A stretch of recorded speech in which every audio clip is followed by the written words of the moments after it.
안녕하세요. 지식만두입니다. 오늘은 대한민국이 마주한 가장 심각한 위기 중 하나인 지방 소멸에 대해 이야기해 보겠습니다. 지방 소멸이라는 말을 들어보셨나요?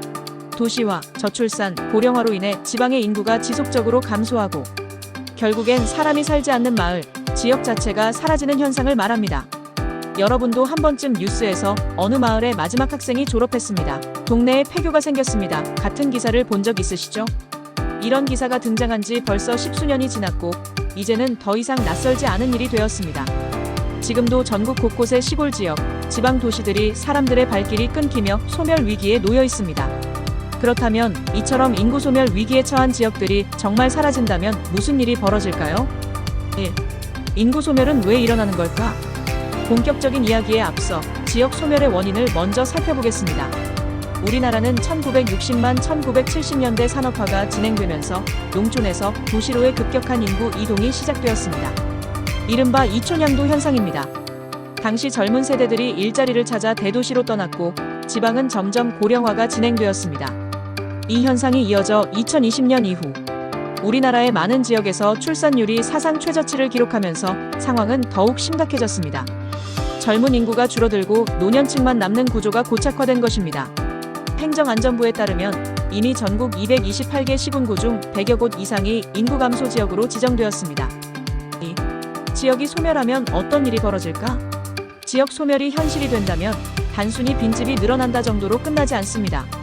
생각보다 훨씬 더 광범위한 사회적, 경제적, 문화적 영향이 나타납니다. 첫째, 지역 경제 붕괴. 가장 먼저 나타나는 현상은 바로 경제적 충격입니다. 인구가 줄어들면 소비가 줄고 지역 내 가게와 기업들은 매출 감소로 문을 닫습니다. 실제로 최근 전남, 경북 등 지방 중소도시에서는 마트, 음식점, 약국이 문을 닫고 있습니다. 사람이 없는 지역에 상점이 살아남을 수 없기 때문입니다. 경제적 악순환도 이어집니다.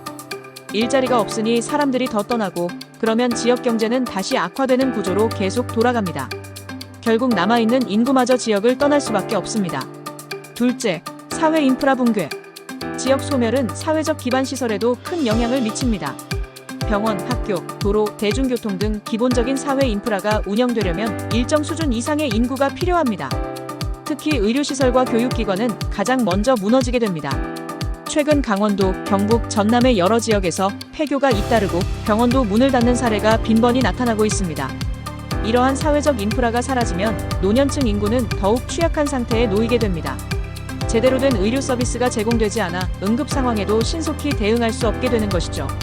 셋째, 행정 기능의 마비. 지역의 인구가 계속 줄어들면 기초지방자치단체의 존립 자체가 어려워집니다. 세금 수입이 줄고 행정 기능은 축소됩니다.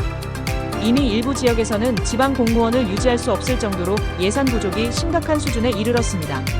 결국 인구가 계속 감소하면 시군이 통폐합되거나 심하면 행정구역 자체가 폐지될 가능성도 높아집니다. 이렇게 되면 행정적 공백이 생기고 주민 생활 전반에 큰 혼란이 발생하게 됩니다. 넷째, 문화적 손실과 지역 정체성의 소멸. 지역의 인구 소멸은 단순한 물리적 공간의 상실을 넘어 그 지역이 간직하고 있던 고유의 문화와 정체성도 잃어버리게 만듭니다. 지역 축제, 전통 민속, 향토 음식과 같은 문화적 유산들이 사라지는 것이죠. 예를 들어 전통 마을에서 대대로 이어지던 축제가 중단되면 그곳을 중심으로 형성되었던 지역 공동체는 해체됩니다. 또한 지역 특산물과 그와 관련된 문화적 전통 역시 후손들에게 전해질 수 없게 됩니다. 다섯째, 국가 전체의 균형 발전 위협. 지방이 소멸하고 인구가 수도권에 집중되면 결국 국가 전체의 균형 발전도 위협받습니다. 수도권 과밀 현상은 주거, 교통, 환경 문제를 더욱 심각하게 만들고 지방과 수도권 간의 격차가 더욱 커지면서 사회적 갈등과 분열이 깊어지게 됩니다. 3. 해외 사례에서 배울 수 있는 교훈들. 이미 일본과 유럽 일부 국가들은 지역 소멸의 위기를 먼저 겪고 있습니다. 일본은 수십 년간 지방의 과소화 문제로 몸살을 앓고 있으며 현재 정부 주도로 다양한 정책을 시도하고 있습니다. 예컨대 일본의 지방창생 정책은 지방의 자립과 활성화를 목표로 귀농귀촌 정책, 지역산업 활성화 지원, 지방대학 활성화 등 다양한 접근을 시도하고 있습니다. 유럽 역시 농촌 재생 정책, 사회적 경제 활성화, 청년층 유입 지원 등으로 지방 소멸을 막기 위한 지속적 노력을 하고 있습니다. 이러한 해외의 사례는 우리에게 중요한 시사점을 제공합니다. 단순한 인구 유입 정책이 아니라 일자리와 문화, 생활 환경 개선이라는 종합적 접근이 필요하다는 것입니다. 4. 우리나라가 할 수 있는 일은?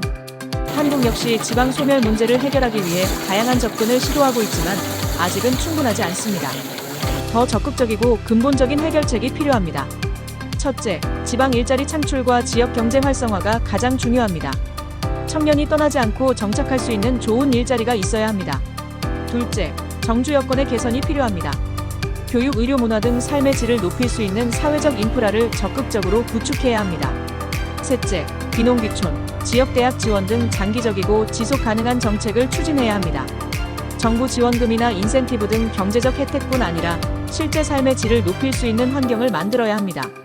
넷째, 지역 문화와 공동체 활성화를 위한 지원책이 필수적입니다. 지역 고유의 정체성을 살리고 문화를 계승할 수 있는 정책과 사업이 있어야 합니다. 지금이라도 우리가 관심을 갖고 문제 해결을 위한 적극적인 노력을 기울이지 않는다면 결국 수십 년 뒤에는 소중한 지역들이 정말 사라질지도 모릅니다. 지금 필요한 건 바로 여러분의 관심과 참여입니다. 지방의 소멸을 막기 위해 우리가 함께 고민하고 행동해야 할 때입니다.